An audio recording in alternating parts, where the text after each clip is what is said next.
Okay, well this is the activity that you can get to by clicking on the links below, and you'll need a laptop or desktop which runs Flash to explore this activity yourself. And what it is a very simple energy balance model of our planet, and it assumes that all the sunlight gets through the atmosphere and is absorbed at the surface. These values here are in watts per metre squared, so the fraction of sunlight which is absorbed is 238.2 watts per metre squared here.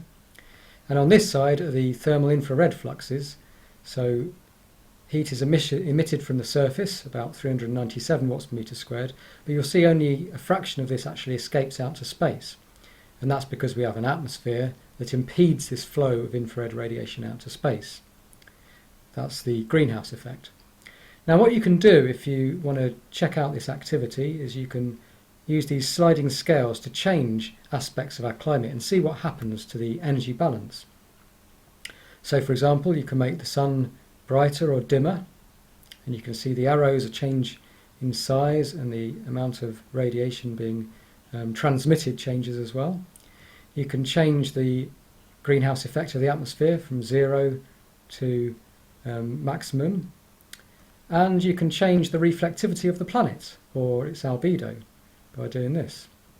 And if you want to reset, just click on the green values and that puts back in more realistic values of the solar constant, which is 1361 watts per metre squared, and the emissivity and the albedo. So if you want to try this activity, you can see, well, what happens if we make the sun a bit brighter by moving this sliding scale up. You increase the flow of sunlight absorbed by the planet, and you'll see that the infrared radiation out to space exactly balances this, or approximately balances this. And that's because it's built into the model. So what happens is that the temperature adjusts until it's emitting just the right amount from the surface to squeeze exactly the same amount of energy out to space, so that it balances the incoming sunlight absorbed. So what you can see is if you increase the brightness of the sun, the temperature rises until it's emitting just enough so that it's squeezing enough out the top of the atmosphere to balance the absorbed sunlight. And you can click to get back to realistic values again. You can do a similar thing for the emissivity of the planet. So, for example, if we make the greenhouse effect stronger up to its maximum value, so all of the emitted radiation is absorbed by the atmosphere and then re-emitted at the colder temperature of the atmosphere, you can see you have to emit much more infrared radiation from the surface to get that balance at the top of the atmosphere. And this occurs at a much higher temperature that you can see. You can experiment by seeing what happens if you remove the atmospheric greenhouse effect and see what happens to the temperature there. And you can see what happens if you change the reflectivity of the planet. What happens if you reduce the albedo so that all of the sunlight is absorbed.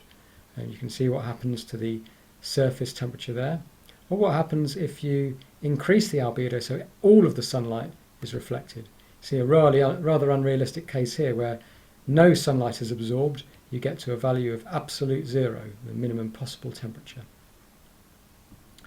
So I'd encourage you to have a go if you can. Find a desktop computer or a laptop which runs Flash, and you can click on the links to get back to this activity so you can experiment on it yourself. And you can actually also look in on the Scratch website and see how it's created in the Scratch programming language. And this leads in then to the next step, where we look at the factors which alter this energy balance, which are termed radiative forcings, and knock-on effects of the surface temperature change, which can influence how much warming you actually do get in a more realistic model if you do change the radiative forcing.